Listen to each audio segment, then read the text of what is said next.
یہ جلال کا انداز ہے. اس کا مقصد یہ نہیں کہ اللہ زبردستی لوگوں کو جہنم میں پھینکے گا یا اللہ لوگوں کے جہنم میں جانے سے خوش ہوتا ہے. لا یرضی لعبادہ الکفر، قرآن میں دوسرے مقام پہ اللہ نے فرمایا اللہ کفر کو ناپسند کرتا ہے، نافرمانی کو ناپسند کرتا ہے. وہ نہیں چاہتا کہ لوگ اس کی نافرمانی کریں. ظاہر ہے جب وہ نہیں چاہتا تو وہ یہ بھی نہیں چاہتا کہ نافرمانی کی وجہ سے جہنم میں جائیں. لیکن آزمائش میں ڈال دیا اور اس آزمائش کا رزلٹ یہی نکلے گا کہ لا تجد اکثرہم شاکرین. جیسے شیطان نے کہا تھا کہ اکثر لوگ اللہ کے نافرمان ہوں گے، فرما بردار نہیں بنیں گے. تو وَلَقَدْ صَدَّقَ عَلَيْهِمُ الْإِبْلِيسُ ظَنَّهُ، اللہ فرماتے ہیں ابلیس نے، شیطان نے جو اپنا گمان ظاہر کیا تھا نا کہ انسانوں میں اکثریت ناشکری اور جہنمی ہوگی، شیطان اپنے اس گمان میں پورا اترے گا، وہ سچا پائے گا کہ واقعی میں نے سچ کہا تھا اور میں اکثریت کو گمراہ کروں گا. یہ مطلب ہے کہ اس میں اللہ نے ہمیں ڈرا دیا ہے کہ یہ جو تمہارے ذہن میں آ رہا ہے نا کہ اتنے لوگ جہنم میں جائیں گے، تو اللہ کہتے ہیں اتنے لوگ جائیں گے تو میرے علم میں یہ بات ہے، یہ تو ایک قول میری طرف سے ثابت شدہ ہے کہ جہنم کو بھر دینا ہے ہم نے. اور یہ جب ہی ہوگا جب میں لوگوں کو آزمائش میں ڈالوں، زبردستی لوگوں کو پکڑ پکڑ کے ہدایت کے راستے پہ نہ چلاؤں.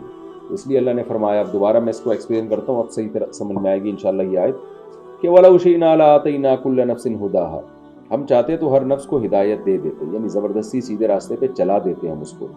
لیکن بات یہ ہے، میری طرف سے یہ بات ایک کلمہ ثابت ہو چکا ہے، وہ یہ ہے کہ میں جہنم کو جنات اور انسانوں سے بھر دوں گا. تو وہ جب ہی ہوگا جب زبردستی ہدایت نہ ملے، آپشن دیا جائے. جب آپشن دیا جاتا ہے تو انسان خواہشات کا غلام بن جاتا ہے. یہ آیت بڑی ایک سخت آیت ہے اور من اصعب الآیات فی القرآن میں داخل ہے. قرآن کی مشکل یعنی بھاری ترین آیتوں میں سے، اثقل ترین آیتوں میں سے، کہ اس کو سن کے بہت زیادہ انسان کو خوف آنا چاہیے کہ بھئی ہم اتنی اکثریت کو نہ دیکھیں، ہمیں اپنے آپ کو جہنم سے بچانے کی کوشش کرنی ہے. یہ نہیں دیکھنا کہ اتنے انسان جو کر رہے ہیں ہم بھی وہ کرنا شروع کر دیں. تو اللہ کو ترس نہیں آئے گا. اور یہ جو ہمیں خوش فہمی ہوتی ہے کہ اتنے سارے انسانوں کو اللہ آگ میں کیسے ڈالے گا، یہ ہماری خوش فہمی ہے. اللہ کہتے ہیں مجھے شوق نہیں ہے، لیکن خبر یہ ہے کہ ڈال دوں گا میں اتنے سارے انسانوں کو. میں چاہتا نہیں ہوں، اس پہ مجھے خوشی نہیں ہے، لیکن جو نیوز ہے، جو خبر ہے وہ یہ کہ ایسا ہوگا اور یہ خبر طے شدہ ہے.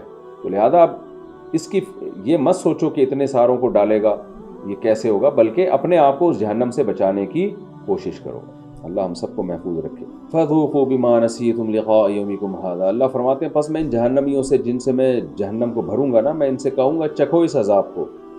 کیوں؟ بِمَا نَسِيتُمْ لِقَاءَ يَوْمِكُمْ هَذَا، اس لیے کہ تم بھول گئے تھے اس دن کی ملاقات. تمہیں میں نے مٹی سے بنایا، پانی سے بنایا، ماں کے پیٹ میں آنکھ کان ناک دل دماغ جگر لگا کے پھر میں نے اپنی روح ڈال دی، جان دے دی، یعنی تمہیں حیات دی. تمہیں پیدا ہوئے تو ماں کی چھاتیوں میں چشمے جاری کر دیے، سارے کام میں کر رہا تھا. اور پیغمبروں کو بھیج کے میں بتا رہا تھا کہ تمہاری موت کے بعد زندگی ہے. تم بالکل بھی اس پہ سر اٹھانے کو تیار نہیں تھے. کسی کو ڈارون نے گمراہ کر دیا، وہ اس چکر میں لگ گیا کہ بندر سے پیدا ہوئے. فضول، نہ کوئی سر نہ پیر جس بات کا، کوئی دلیل نہیں. بس خدا کا انکار کرنا تھا تو نئے فلسفے گھڑ لیے. تو کسی نے کیا اعتراض، کسی نے کیا اعتراض، اپنی خواہشات کو خدا بنا لیا، بھول گئے بنانے والے کو، اور اب اسی دنیا میں الجھ کے رہ گئے. تو اب چکھو اس عذاب کو. بما نسیتم لقاء یومکم ھذا، چھوٹا جرم نہیں ہے، تم اس دن کی ملاقات کو بھول چکے تھے، اگنور کیا تم نے. انا نسیناکم، لہذا ہم بھی تمہیں بھول گئے. اللہ واقعی رحمان ہے، لیکن آپ بھی تو اپنی ذمہ داری پوری کریں نا. کچھ آپ تھوڑا سا اللہ کو یاد رکھیں گے، اللہ زیادہ آپ کو یاد رکھے گا. اس معنی میں رحمان ہے. لیکن آپ اس خوش فہمی میں کہ آپ اللہ کو بالکل بھول جاؤ اور وہ آپ کو یاد رکھے، ایسا نہیں ہوتا. تو اس لیے اللہ فرماتے ہیں انا نسیناکم، ہم بھی تمہیں بھول گئے تھے. وذوقوا عذاب، بھول گئے تھے کا مطلب اب بھول گئے ہیں. یعنی جہنم میں جانے کے بعد اللہ یہ کہیں گے نا کہ میدان حشر میں ہم تمہیں بھول گئے، اور جہنم میں جب تمہیں ڈالا ہم نے تو ہم تمہیں بھول گئے. اس لحاظ سے یہ ماضی کا صیغہ ہے. تو جیسے تم بھول گئے تھے تو ہم بھی تمہیں بھول گئے، جس کی وجہ سے ہم نے تمہیں جہنم میں ڈالا. وذوقوا عذاب الخلد، اب یہ ہمیشگی کا عذاب تم چکھو. بما کنتم تعملون، اور یہ ظلم نہیں کر رہے بلکہ یہ ان اعمال کا بدلہ ہے جو تم دنیا میں کیا کرتے تھے. قرآن کی عادت ہے جب برے لوگوں کا اللہ تذکرہ کرتا ہے، اچھے لوگوں کا بھی. اور میں نے بتایا بار بار کہ جب برے لوگوں کا تذکرہ کرتا ہے تو جو بالکل انتہائی درجے کے برے ہوتے ہیں ان کا تذکرہ کرتا ہے، جو ہمیشہ جہنم میں جلیں گے. جب اچھے لوگوں کا تذکرہ کرتا ہے تو اچھائی میں بھی سب سے اچھے لوگوں کا تذکرہ کرتا ہے قرآن. آگے اللہ فرماتے ہیں کہ یہ تو وہ لوگ ہیں جو انکار کرتے تھے، کچھ ایسے لوگ بھی ہیں جو ہماری آیات پر ایمان لاتے ہیں، اور جب ہماری آیات تلاوت کی جاتی ہیں تو تکبر سے پیٹھ نہیں پھیرتے، بلکہ تواضع میں اللہ کے سامنے سجدے میں گر جاتے ہیں. اس لیے اللہ نے فرمایا انما یؤمن بآیات الذین، ہماری آیات پر تو وہ لوگ ایمان لے کر آتے ہیں جن کی ایک علامت ہے. وہ علامت یہ اذا ذکروا بہا، جب ان کو ان آیتوں کے ذریعے نصیحت کی جائے نا، تو پیٹھ پھیرنا تو دور کی بات، عمل کرنا بھی بات کی بات، عمل کی انتہا کو پہنچتے ہیں. وہ کیا کہ سب سے پہلے ظاہری طور پر یہ ثابت کر دیتے ہیں کہ ہم اللہ کے غلام ہیں، اللہ کے عبد ہیں. وہ کیا؟ وہ خروا سجدن، وہ گر جاتے ہیں سجدے میں.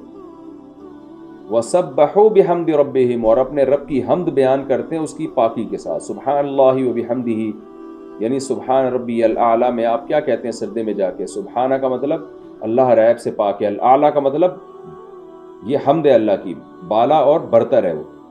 تو اپنے رب کی حمد اور تسبیح بیان کرتے ہیں. وَهُمْ لَا يَسْتَكْبِرُونَ، اور وہ تکبر نہیں کرتے. کافر بڑا تکبر کرتا ہے جب آپ اس کو بولو نا اللہ، وہ کہتے ہیں کون اللہ؟ کیا مذہبی، جیسے مذہبی لوگوں کا تو آج بڑا مذاق اڑایا جا رہا ہے دنیا میں. کیا ہے یہ تم نے اللہ کے سجدوں اور نمازوں میں لگا دیا، ترقی کرو، ترقی، پیسہ کماؤ اور سائنسی ترقی کرو، وہ یہی سب کچھ ہے. جس نے پیدا کیا اس کی سجدہ کرنا، وضو کرنا، یہ سب کیا چیزیں ہیں؟ تو یہ تکبر کرتے ہیں. تو اللہ فرماتے ہیں ہمارے جو لوگ ہماری آیات پر ایمان لاتے ہیں، نہ ان کی یہ علامت نہیں ہوتی. وہ کیا کرتے ہیں جب ان کو نصیحت کی جاتی ہے تو جذبات میں وہ سجدوں میں گر پڑتے ہیں اور اللہ کی حمد و ثنا کرتے ہیں اور تکبر نہیں کرتے، دل و جان سے اللہ کے حکام کو تسلیم کرتے ہیں. اس آیت پر سجدہ واجب ہے، میں بھی کر لوں گا، آپ لوگ بھی کر لیے گا. آگے اللہ فرماتے ہیں تتجافى جنوبهم عن المضاجع، اور صرف اتنا ہی نہیں ہے بلکہ رات کو ان کے پہلو بستروں سے جدا ہو جاتے ہیں. رات کا ذکر اس لیے کہ ظاہر سوتا ہے انسان رات کو ہی ہے، تو تہجد مراد ہے اس سے کہ بستروں سے ان کے پہلو جدا ہو جاتے ہیں. کیوں؟ یدعون ربهم، اپنے رب کو پکارتے ہیں، خوفاً، جہنم کے خوف سے، وطمعاً، اور جنت کی لالچ میں. یعنی ایک تو وہ طبقہ تھا جسے جب بتایا جاتا کہ جنت جہنم برحق ہے تو وہ کیا کہتا تھا؟ اذا ضللنا فی الارض، پچھلے رکوع میں ہے نا، ابے بھائی ہم جب زمین میں گم ہو جائیں گے کون زندہ کرے گا ہم کو؟ وہ فرعون تھا.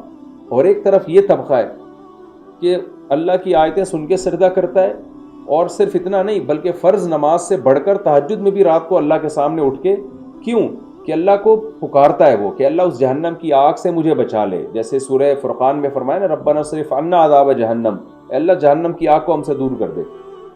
یعنی اس کو اتنا ایمان ہے کہ وہ اپنی نیند جیسی محبوب ترین چیز کو قربان کر دیتا ہے اس امید پر کہ شاید اس قربانی کی وجہ سے میری دعائیں قبول ہو جائیں. رات کا آخری حصہ ہے، اللہ کے سامنے کھڑے ہونے کا موقع مل رہا ہے اس تنہائی میں، اور دماغ میں بھی خشوع و خضوع ہوتا ہے، نیند ہو چکی ہوتی ہے انسان کی، کچھ حد تک فریش ہوتا ہے وہ، تو میں دل جمی کے ساتھ اللہ سے مانگ سکوں گا. دن بھر تو انسان کی مصروفیت ہوتی ہے نا. تو اللہ فرماتے ہیں کہ یہ طبقہ ہے کہ یدعون ربهم خوفا وطمعا، اپنے رب کو پکارتا ہے اللہ اس جنت کا مجھے وارث بنا دے جو تو نے اپنے نیک بندوں کے لیے رکھی ہے، اور جہنم سے ڈرتا ہے. اس کے خوف اور امید کا یہ عالم ہے. اور ایک وہ بدبخت ہے جو فذوقوا بما نسیتم لقاء یومکم ھذا میں، جو اس دن کو بھول چکا تھا، وہ فرض نماز بھی نہیں پڑھ رہا. تو اللہ فرماتے ہیں کہ فلا ومما رزقناہم ينفقون، اور صرف جسمانی عبادت نہیں بلکہ جو رزق ہم نے دیا اس میں سے خرچ بھی کرتے ہیں. کہ بہت سے ایسے دیندار ہوتے ہیں جو پیسہ نہیں خرچ کرتے، دولت سے محبت اتنی ہوتی ہے ان کو، وہ دنیا کو مسافر خانہ نہیں سمجھتے. عبادت تو ہر مذہب میں ہو جاتی ہے، خرچ کرنا اللہ کے لیے بڑا مشکل کام ہے. اس لیے اللہ نے فرمایا کہ مالی عبادتیں بھی کرتے ہیں اور جسمانی عبادتیں بھی. جسمانی میں تہجد اور مالی عبادتوں میں زکوٰۃ اور صدقات و خیرات، یہ ہمارے جو ہم نے رزق دیا اس میں سے خرچ بھی کرتے ہیں. تو پہلے کا اللہ نے کیا بیان کیا تھا کہ جہنم کی آگ میں جلیں گے اور اللہ ان سے کہے گا چکھو اس ہمیشگی کے عذاب کو. دوسرے کی کو کیا نعمت ملے گی؟ وَلَا تَعْلَمُ نَفْسٌ، اللہ کہتے ہیں کسی نفس کو خبر نہیں ہے، مَا أُخْفِيَ لَهُم مِّن قُرَّةِ أَعْيُن، جو کچھ ان کے لیے چھپا دیا ہے ہم نے آنکھوں کی ٹھنڈک کا سامان. اسلاف کے بڑے واقعات ہیں، جب وہ آیت پڑھتے تھے بہت روتے تھے کہ کیا اللہ کا انداز ہے. اور یہ آیت ان کو تہجد میں جگاتی تھی کہ اللہ نے یہاں جنت کی نعمتیں بیان نہیں کی ہیں کہ یہ ملے گا، یہ ملے گا، یہ ملے گا. اللہ فرماتے ہیں کسی کو نہیں پتا میں نے اپنے بندوں کے لیے کیا آنکھوں کی ٹھنڈک کا سامان چھپا دیا ہے. نہ چھپاتا تو ساری دنیا تہجد ہی پڑھ رہی ہوتی، ساری دنیا راتوں کو اٹھ کے اللہ سے پناہیں مانگ رہی ہوتی جہنم سے، اور جنت کی امید میں پکار رہی ہوتی اللہ کو.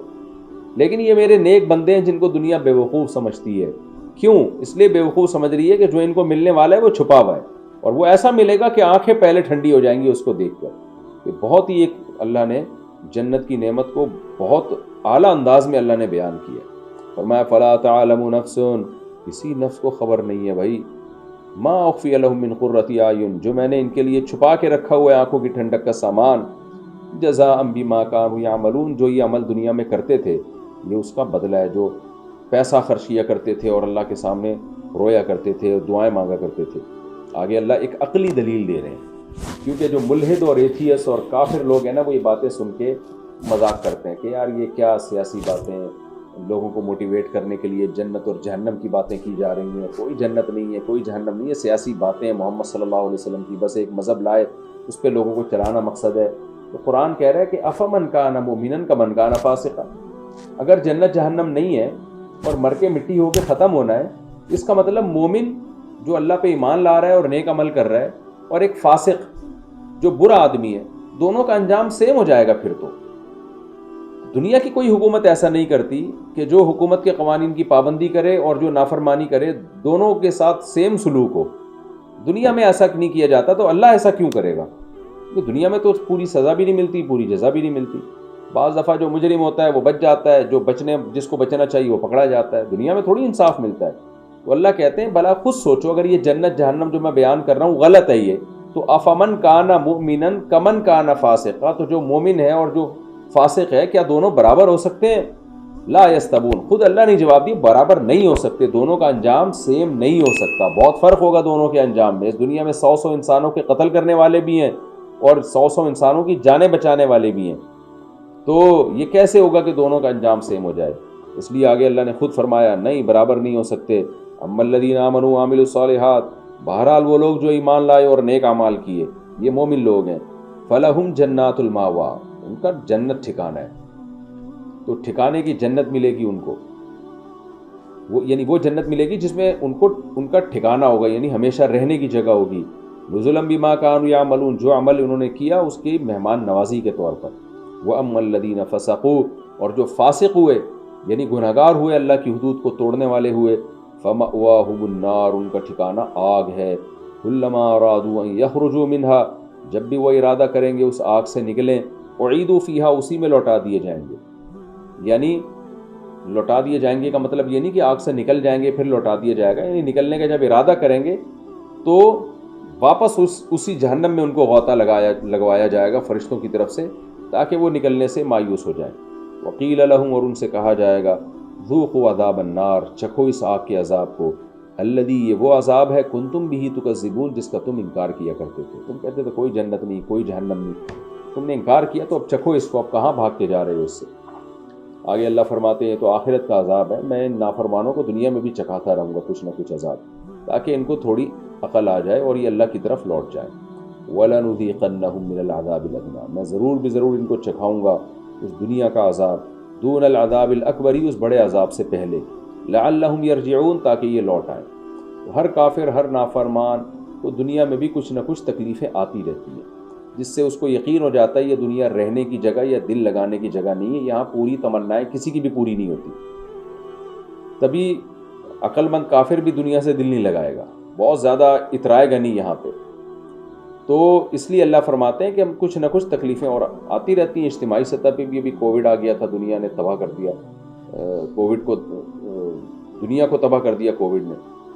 اور حادثے ہوتے رہتے ہیں، قدرتی حادثے، انسانوں کی خطاؤں سے ہونے والے حادثے، یہ سب چل ہی رہے ہیں، ہمیشہ سے چلتے رہیں گے. یہ فرمایا وَمَنْ أَظْلَمُ مِمَّنْ ذُكِّرَ بِآيَاتِ رَبِّهِ. اب ایک اشکال ہوتا ہے کہ اللہ تو کیوں بندوں کو عذاب در عذاب دے رہا ہے، آخرت میں بھی دنیا میں بھی، اور آخرت کا تو اتنا سخت عذاب رکھا. اللہ کہتے ہیں دیکھو ظالم کو عذاب دیا جاتا ہے اور بڑے ظالم کو بڑا عذاب دیا جاتا ہے. تو یہ سب سے بڑے ظالم ہیں، اس لیے سب سے بڑا عذاب جو آگ کا ہے وہ ان کو دوں گا میں. کیسے سب سے بڑے ظالم ہیں؟ اللہ کہتے ہیں بتاؤ خود. وَمَنْ أَظْلَمُ، اس سے بڑا ظالم کون ہوگا جس کو بھی آیات ذُكِّرَ بِآيَاتِ رَبِّهِ، اپنے رب کی آیات کے ذریعے نصیحت کی جائے. یعنی نصیحت کے مختلف درجات ہوتے ہیں. ایک نصیحت یہ کہ آپ کا بھائی آپ کو نصیحت کر رہا ہے یا دوست نصیحت کر رہا ہے، آپ اگنور کر دیتے ہیں. باپ جب نصیحت کر رہا ہو آپ اگنور کریں، باپ کو زیادہ غصہ آتا ہے، حالانکہ نصیحت سیم ہے، لیکن نصیحت کرنے والے کا مقام بڑا ہے. آپ کا باس نصیحت کر رہا ہے، آپ اس کو بھی سیریس لیتے ہیں. تو نصیحت کرنے والے کا مقام کیا ہے اور اس کا آرڈر یہ ہے کس کا؟ تو آرڈر دینے والے کے مقام سے اس آرڈر کی ویلیو بڑھتی ہے. تو اللہ فرماتے ہیں اس سے بڑا ظالم کون ہوگا جو رب کی آیات اس کو سنائی جا رہی ہوں اور وہ وہاں دلچسپی نہ لے، وہ اس سے اعراض کر رہا ہو.